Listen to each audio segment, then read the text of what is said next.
തെക്കേ ഇന്ത്യയിലെ ആദ്യത്തെ തൂക്കുപാലം കൊല്ലം ജില്ലയിലെ മലയോര പട്ടണമായ പുനലൂരിൽ ആയില്യം തിരുനാൾ മഹാരാജാവിന്റെ കാലത്ത് കല്ലടയാറിന് കുറുകെ നിർമ്മിച്ചു. തിരുവിതാംകൂർ ദിവാൻ നാണുപിള്ള ബ്രിട്ടീഷ് എഞ്ചിനീയർ ആൽബർട്ട് ഹെൻറിയെ ഏൽപ്പിച്ചു ഈ പാലത്തിന്റെ നിർമ്മാണത്തിന്. ശാന്തമായി ഒഴുകുന്ന കല്ലടയാർ എന്ന് തോന്നുമെങ്കിലും നീരൊഴുക്കും അടിയൊഴുക്കും വളരെ ശക്തമായിട്ടുള്ള കല്ലടയാറിന് കുറുകെ ഒരു സാധാരണ പാലം നിർമ്മിക്കുക എന്നത് എന്തുകൊണ്ടും ഒരു വെല്ലുവിളിയായിരുന്നു. അങ്ങനെയാണ് ഒരു തൂക്കുപാലം നിർമ്മിക്കുക എന്നുള്ള ഒരു ആശയം ഉടലെടുത്തത്. 1871 പാലത്തിൻ്റെ നിർമ്മാണം ആരംഭിച്ചത്. 1877 പാലം പണി പൂർത്തിയാവുകയും ചെയ്തു.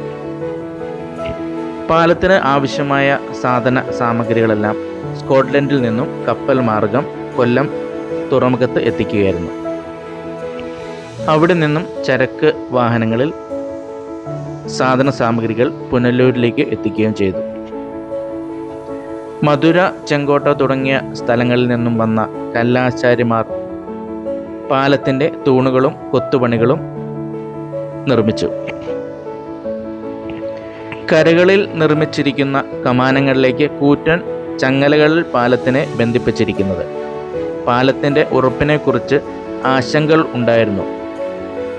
അതിന് വിരാമമെന്നോണം പാലത്തിൻ്റെ എഞ്ചിനീയർ ആൽബർട്ട് ഹെൻറിയും കുടുംബവും കല്ലടയാറ്റിലൂടെ വള്ളത്തിൽ വന്ന് പാലത്തിൻ്റെ അടിയിലായി നിലയുറപ്പിച്ചു. 6 ആനകളെ പാലത്തിൻ്റെ ബലം പരീക്ഷിക്കുന്നതിന് വേണ്ടി പാലത്തിലൂടെ നടത്തുകയും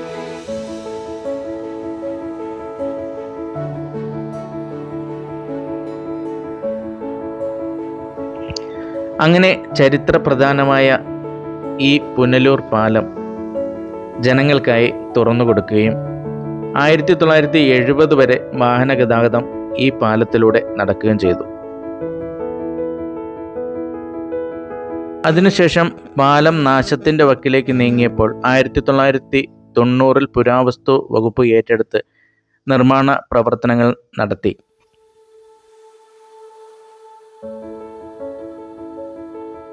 നാനാദേശത്തു നിന്നും സഞ്ചാരികൾ ഇന്നും പുനലൂരിലേക്ക് ഈ പാലത്തിൻ്റെ ഈ വശ്യമനോഹരമായ കാഴ്ചകൾ കാണുന്നതിനായി ഒഴുകിയെത്തിക്കൊണ്ടിരിക്കുന്നു.